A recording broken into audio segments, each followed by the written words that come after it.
동력 글밭 4월 29일 일요일 한겨레 신문의 끝은 어디. 어쩌다 한겨레 신문에 대하여 좋지 않은 이야기를 계속해야 하는지 마음이 아픕니다.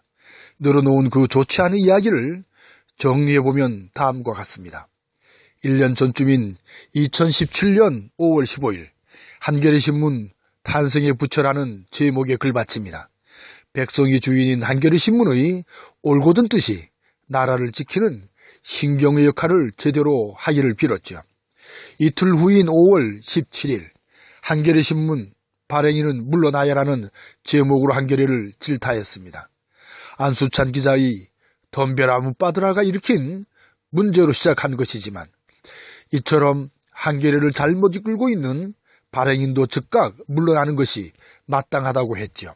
그리고 두 달 후인 7월 8일 부적절한 한겨레 사설이라는 제목으로 다시 질타합니다. 그리고 올해 1월 29일 웃기는 한겨레 신문이라는 제목의 글밭에서 또다시 질타를 합니다. 맨 뒤쪽으로 간 사설의 문제점을 짚었던 것이죠. 그리고 3달 후쯤인 어제의 한겨레 신문은 큰 충격을 안겨주었습니다. 받는 순간 신문이 아니라 광고지로 여겨졌으니까요. 받는 순간 이젠 아주 미쳤구나 하는 외마디가 절로 나왔으니까요. 받는 순간 이젠 한겨레 신문이기를 포기했구나 하는 생각이 들었으니까요. 한겨레 신문의 문제는 어쩌다 한 번의 실수가 아닙니다. 한겨레 신문의 문제는 상당한 책임을 지고 있는 조직의 문제입니다.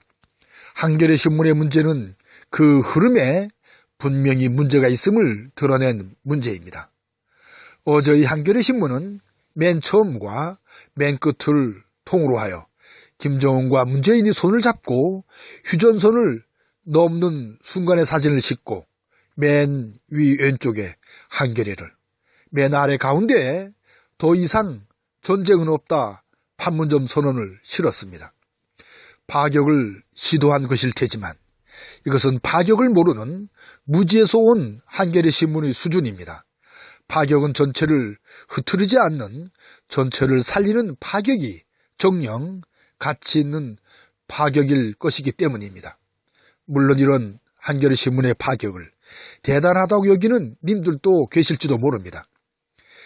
이제 지난 글밭도 그랬지만 오늘의 글밭도 그때의 중요한 대목을 가져와 끝을 삼으려고 합니다.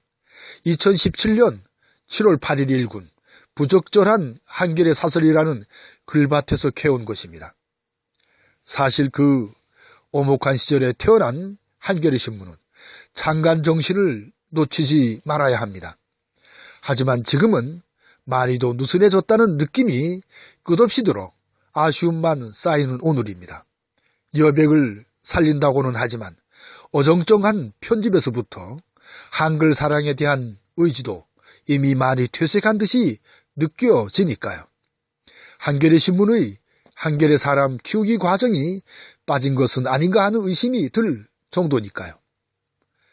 여기에 오늘의 외침도 덧붙입니다. 찾아보니 발행 편집인이 양송우, 편집인이 김종구, 편집국장이 박용현 님이더군요. 무엇이 누가 문제인지를 살펴 이제는 제발 책임을 지고 고이 물러났으면 좋겠습니다. 한겨레 신문의 장관 정신을 살려내던지 아니면 장렬히 문을 닫던지라고 드렸던 말씀도 이제는 고도해야 할 것 같은 아직도 어두컴컴한 일요일 새벽입니다. 고맙습니다.